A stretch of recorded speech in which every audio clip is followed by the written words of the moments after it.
Hey everybody. Some of you know, some of you don't know, but we contracted COVID here in my house. It was from my wife. We're both feeling a lot better now, and so what I want to do is I just want to share my personal experience with you guys. And I'm going to put the disclaimer at this because right now we're in a state of hyper censorship. I'm experiencing this on Facebook where they're silencing people who talk too much about how they beat COVID. And there's a number of reasons for that. And so the disclaimer is there's no known cure for COVID right now. Okay, there's many different treatments. There's a lot of anecdotal evidence, blah, blah, blah, blah, blah. They just don't want people going around beating a drum saying, do this and you'll get cured, because it's a novel virus and nothing is decided upon yet. So that's my disclaimer. There is currently no known cure for COVID-19. There are controversial treatments that use cheap drugs to make people feel better, but that doesn't necessarily mean that they beat the virus. There is a drug in development called remdesivir, which is showing promise, which is also going to be about $2,000 or $3,000 for a complete course of it. And then there is a vaccine currently being developed. There's like 20 something candidates. So there's no vaccine and there's no known cure, but there's people who are treating symptoms in the various ways. So that's the disclaimer. This video is not intended to provide medical advice. This video is not to promote any particular therapy or treatment as a cure. The word cure doesn't mean cure. And welcome to 1984 by George Orwell. So we'll put it like that. So the short version of it is my wife contracted it from work. She brought it home. I began to show symptoms, and we did a number of different therapies, not just one. In this country, we have the right to a second opinion at any time. We have the right to refuse treatments. We have the right to request different treatments. And most recently, people in America were granted the right to try experimental therapies. If you have a medical condition which is potentially fatal and there is not a FDA approved, agreed upon method of treating or method of treatment, then you, the patient, have the right to request experimental treatments from your doctor. The doctor can choose to decline or they can choose to prescribe, either way. So it's basically, hey, I could die. I'd like to try this experimental thing over here. You can say sawdust is, you say, I want to try sawdust for COVID. And your doctor could either say, yeah, okay, I'll write you a prescription for sawdust, or they won't, So that's how it is. But that's a patient protection law that was recently passed. It's known as the right to try. It was passed by President Trump. And so some doctors are leveraging it, other doctors are not, and that is perfectly fine. Some patients want it, some patients don't. That is also fine. That's just how it is. People get twisted up when they say, this worked for me, and other people say, well, it didn't work for me, and social media is just a storm, right? So, with that being said, when my wife got it, we contacted our primary care physician and we requested what their preferred method of treatment was. And we also have been doing things like using sea moss and tea, drinking lots of green tea, vitamins and zinc, and everything on the supplement aisle, and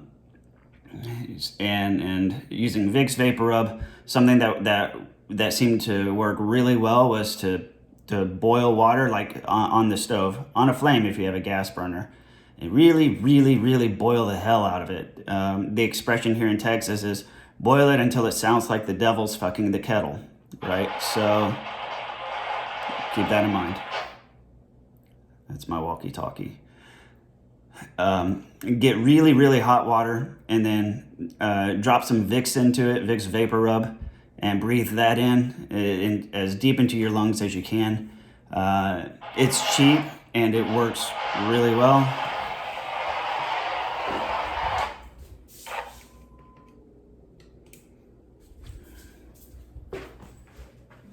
Okay. So that worked.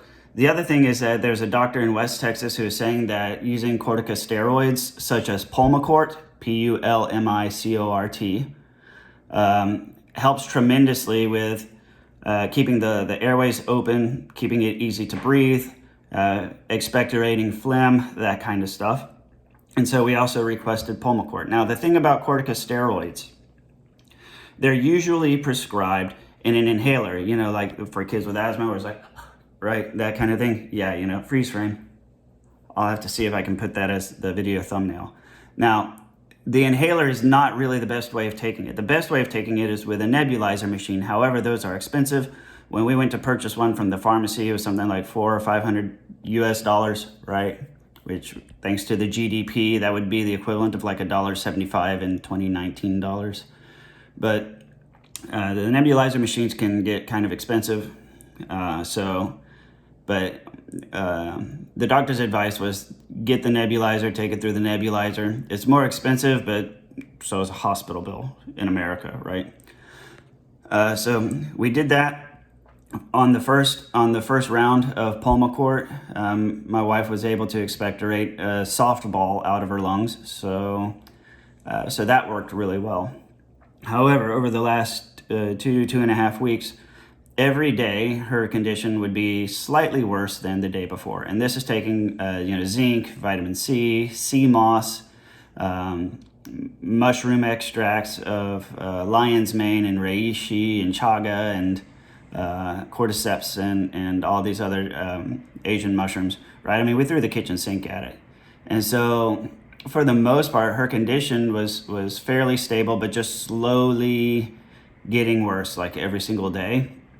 So you can take that as either it wasn't working at all, or perhaps maybe it was just preventing her from getting worse at a faster pace. Who knows? Now, me being me, I generally am uninhibited in trying new things, different things. And some of you probably know where this is going.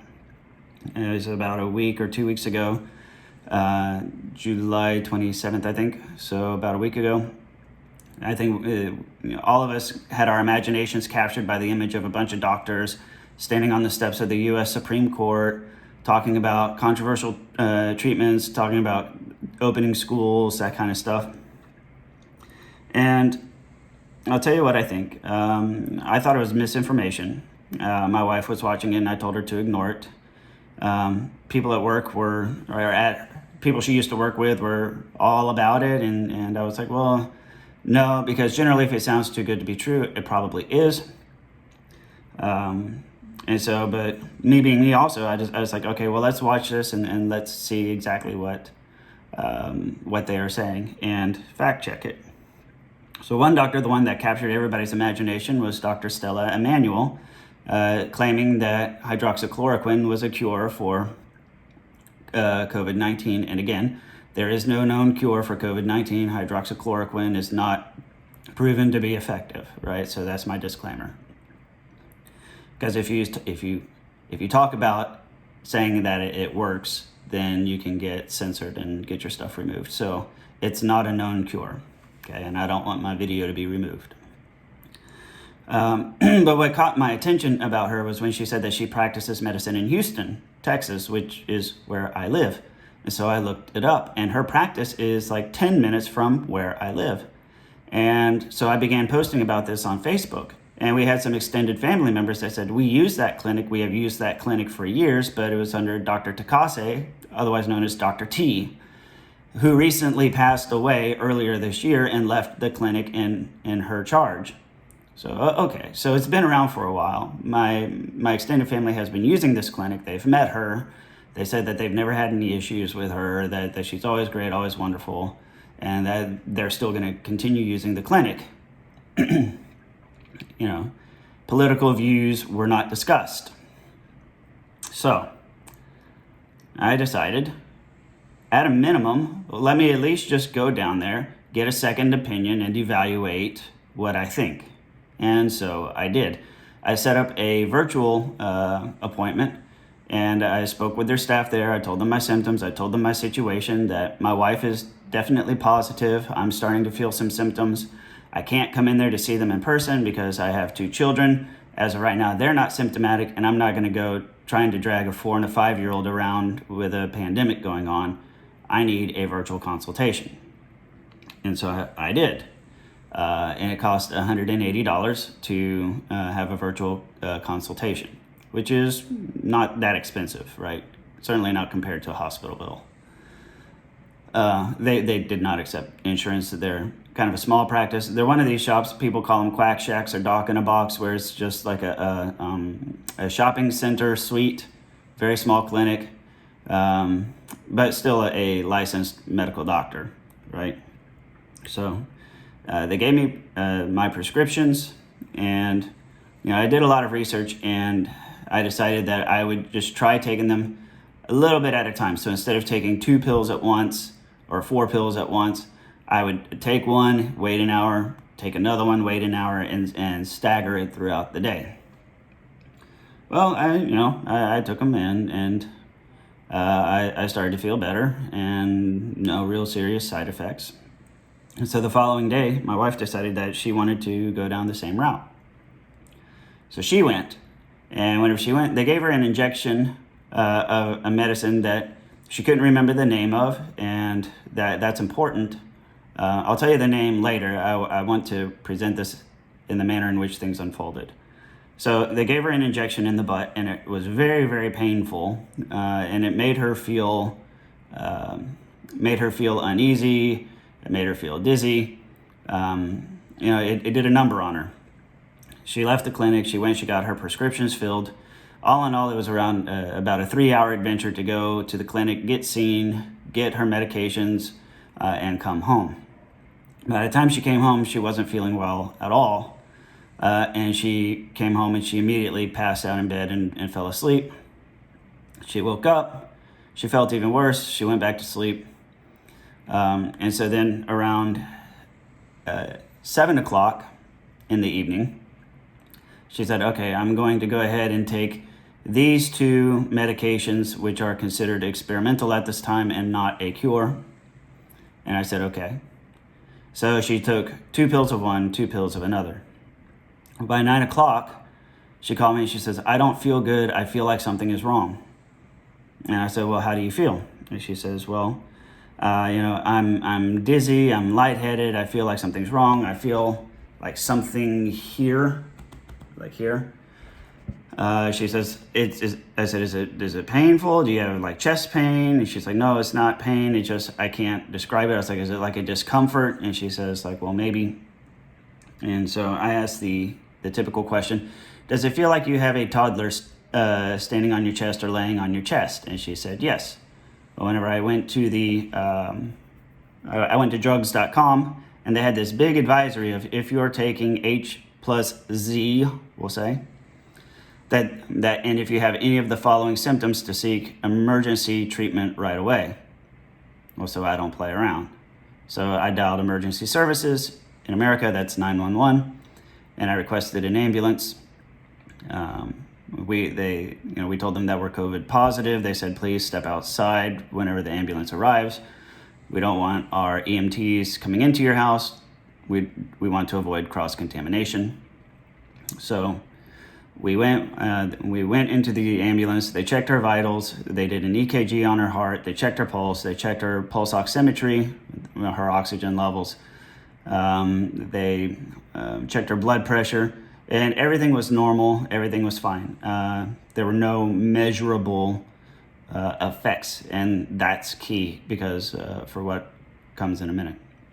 Okay, so 9 o'clock, we stepped out of the ambulance and went back inside. Okay, so the timeline was 3 o'clock in the afternoon. She got the shot. She wasn't feeling well by 6 o'clock. She laid down, went to sleep, took her medicine at 7, felt really bad around 8:15. By 9 o'clock, we were back inside the house. And so we were like, well, damn, like, what are we doing? Because now it didn't do anything to me, but it sure as hell seemed to have a negative impact on her. Maybe this is what people were warning everybody about. So after such a day, sleep came a little difficult, and we were still awake at 3 o'clock in the morning. And we were talking, and I forget exactly what it was I said, but it was apparently funny, and my wife started laughing. Now, when you have COVID, you cough a lot. And so it used to be that anytime she would laugh or inhale too deeply, excuse me, if you've ever been sick and you inhale too deep, how it sort of produces a cough, like, you go into this big coughing fit. That's how she had been for like 2 weeks. Well, so she started laughing, and she was, had this real hearty laugh, and we were both kind of we both were just anticipating the usual coughing fit, because that's what had happened. But she laughed, and then she stopped, and she didn't cough, and we both noticed it. I was like, "You didn't cough?" And she's like, "Yeah, I didn't." She's like, "I noticed that too." So she starts, trying to fill her lungs all the way up, and she's like, "Oh my God, I can take a deep breath. Like I can fill my lungs all the way up. Like I can feel air in the bottoms of my lungs." Well, that's new. So that's at 3 a.m. So this was within 12 hours. We had done this whole thing of going to the controversial doctor, getting a painful shot, going through hell, sitting in an ambulance, and now the cough is gone. So now we are sort of conflicted, right? So what do? Well, let's wait till the morning. So we waited till the morning, and we talked to our primary care physician. We explained everything that happened, and when we told him the doctor's name, but we told him the reason why was my symptoms were very mild, and generally distrusting of information on the internet.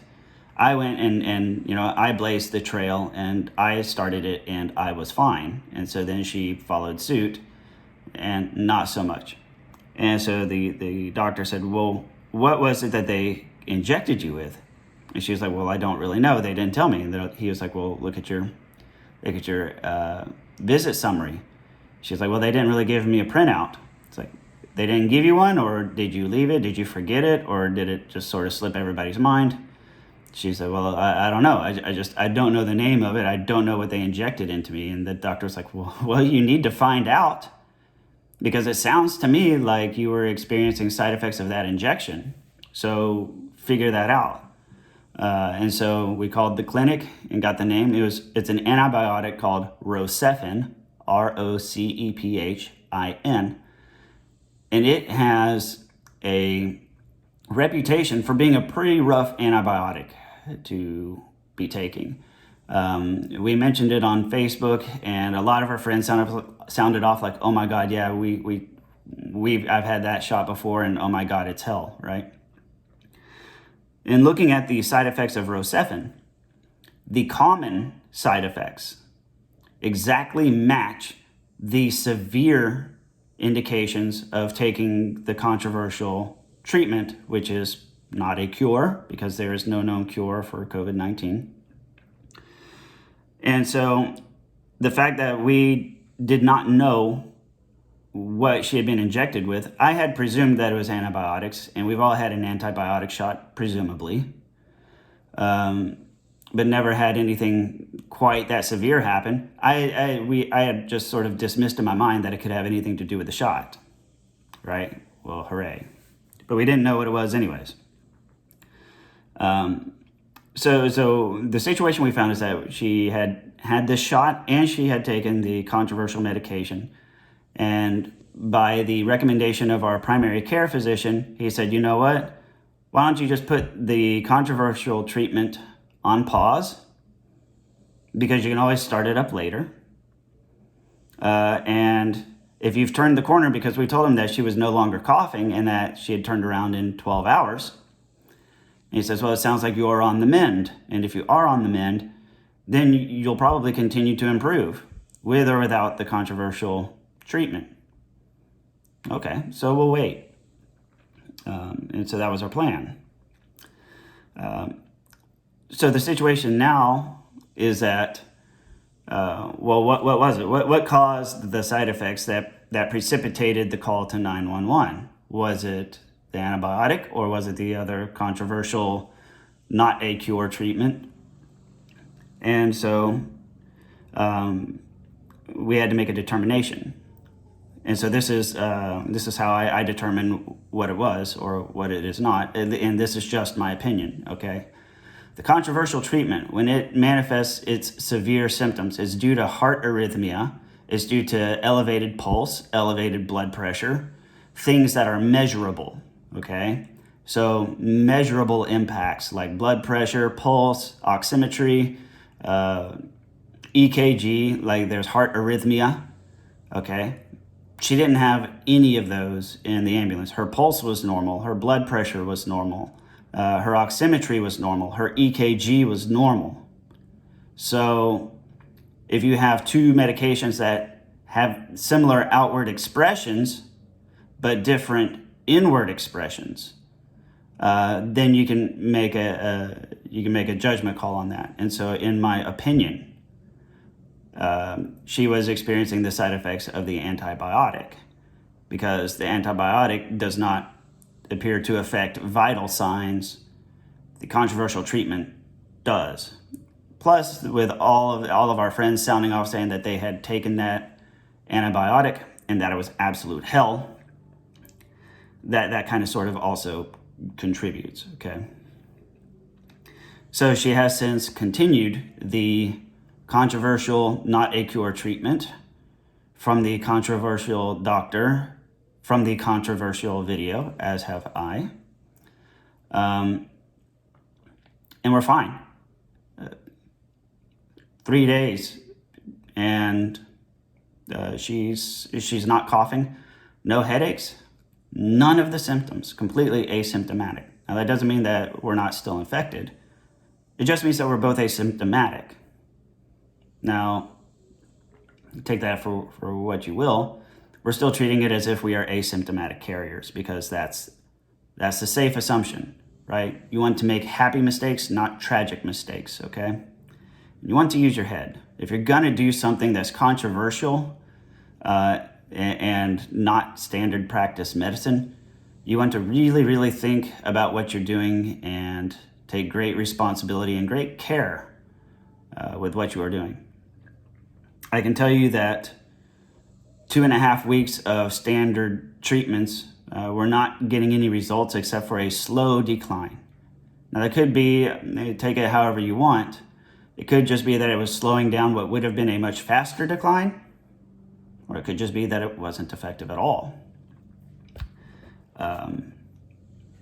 We don't know, and that's why they call it anecdotal evidence, right? You don't want people rushing off to the internet saying, "Oh my God, it's a miracle cure," whenever it's not a cure. Perhaps they are still infected and just asymptomatic, right? And that's the problem. I can tell you though, in this country, we used to thrive on getting second opinions. In fact, it wasn't that long ago. It was, somewhere in the last decade since smartphones, we've gone from saying, err to the side of caution, but try stuff, go down the path. I went down the path of seeking out the controversial doctor. Why? Because I just wanted to find out if the claims that she's a fraud, or, claims that she's a quack, or if she's not a real doctor. You see and you hear all of these things. Well, I could sit there and I could Google it all day long, or I could just go down there and get my answer. And just pay money to get my answer, and so that's what I did. I made that choice. My opinion is, we went to go see a controversial doctor who is supposedly not a doctor, who is supposedly a fraud, who is supposedly selling snake oil, and is supposedly convincing people that it is a cure when there is no known cure for COVID-19. Except for remdesivir, which is $2,000 to $3,000 for the treatment and is showing potential, and the possibility of a vaccine being rushed through clinical trials and to be sold quickly. I can tell you that 3 days, a 3-day recovery, and keep in mind, it was 12 hours for the most severe symptoms to be gone. Now, that was just in our case, right? That's not every case.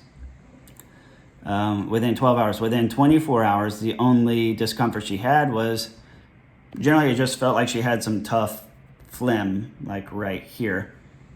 And so she went from coughing uncontrollably to just clearing her throat.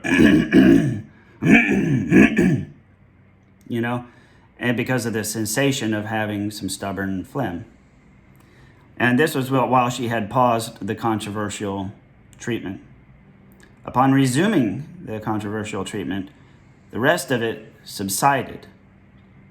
And as I said before, this is just our experience. This is not advice. This is not medical advice. You should not take it as such. And nor am I promoting this as a cure, because there is no known cure for COVID-19 except for the $3,000 remdesivir that they give you when you're in the hospital close to being on your deathbed. Okay? But why do I think this was effective at minimizing symptoms, we'll say? Okay? When you dig into the research, when you dig into the information, here's the thing. When you break up all of the individual medications, this is known as a cocktail, right? So it's a combination of drugs. Anybody who's been on chemotherapy has received a cocktail, right? Anyone who's had Alzheimer's in the family, you receive a cocktail. You can even get cocktails over the counter. A good example of this is BC powder and Excedrin, both of which take standard Tylenol and aspirin and combine them with caffeine. Caffeine's not a headache medicine, okay? But it seems to interact in such a manner that boosts the effectiveness of a different medication, okay? NyQuil is a cocktail, okay? So it's a combination of different things and being administered in a combination as a cocktail that's being touted as an experimental, unproven treatment, okay? It doesn't mean it's going to work.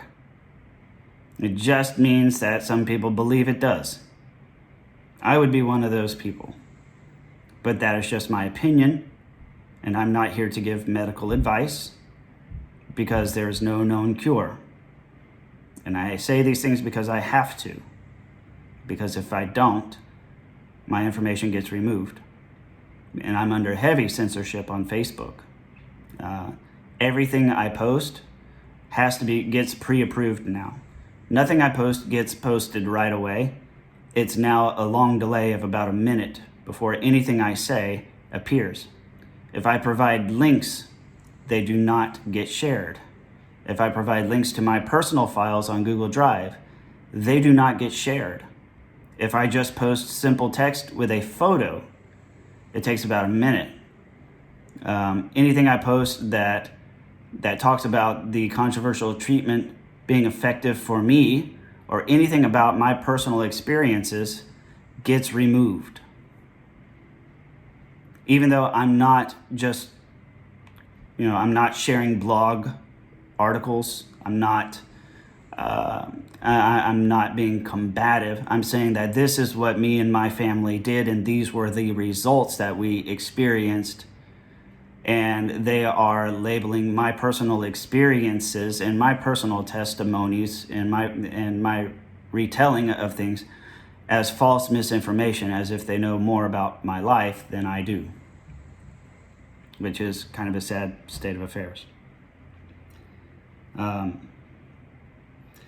So, where do I stand on all of this? You have the right to second opinions. You have the right to try experimental therapies in this country. It is the law that you have the right to try.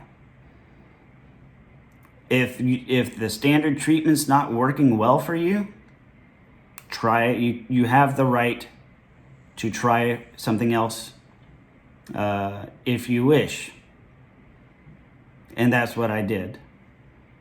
I'm not claiming it's a cure, because there is no cure for COVID-19 except for remdesivir at the everyday low cost of the normal American deductible of around $3,000 per individual. Or You can try cheap drugs that cost between $20 and $50 and try them carefully and under the guidance of your primary care physician. The only reason why I went to the controversial doctor is because she's 10 minutes away. And rather than trying to read on the internet and try to believe something on the internet, it's just right down the street. So why not? So I did. They called in prescriptions to a pharmacy, and the pharmacy filled the prescriptions. So take that for what it's worth, depending on how you want to define a quack or a fraud. There's still a physical clinic that is able to write prescriptions to a pharmacy, and the pharmacy can fill them.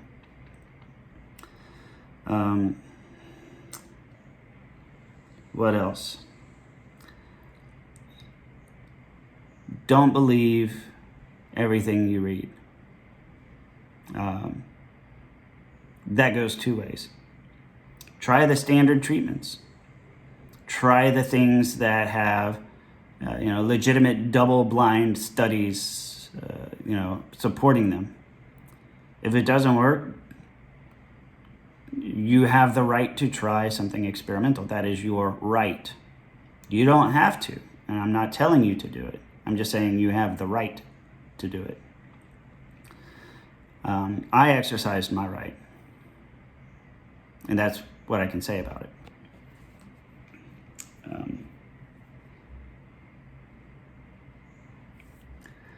I wish I could just be candid with people.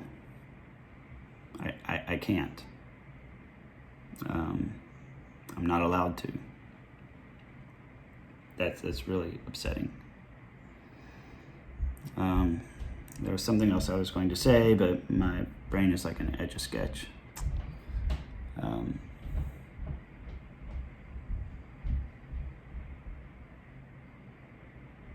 If I remember it, I'll put it in a second video. I'll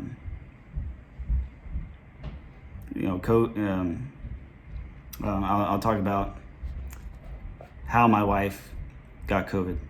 She worked in a nursing home. Well, we'll save it for another day. She got it from work, okay, and she brought it here. When it's in your house, it's not a game, okay.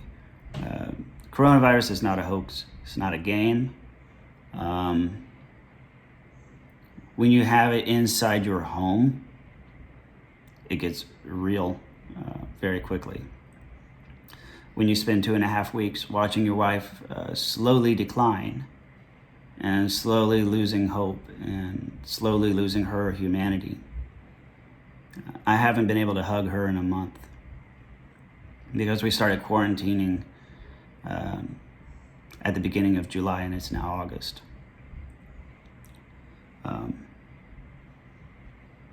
It's hard. Once you have a loved one that gets it, you can't be around them unless you too contract it.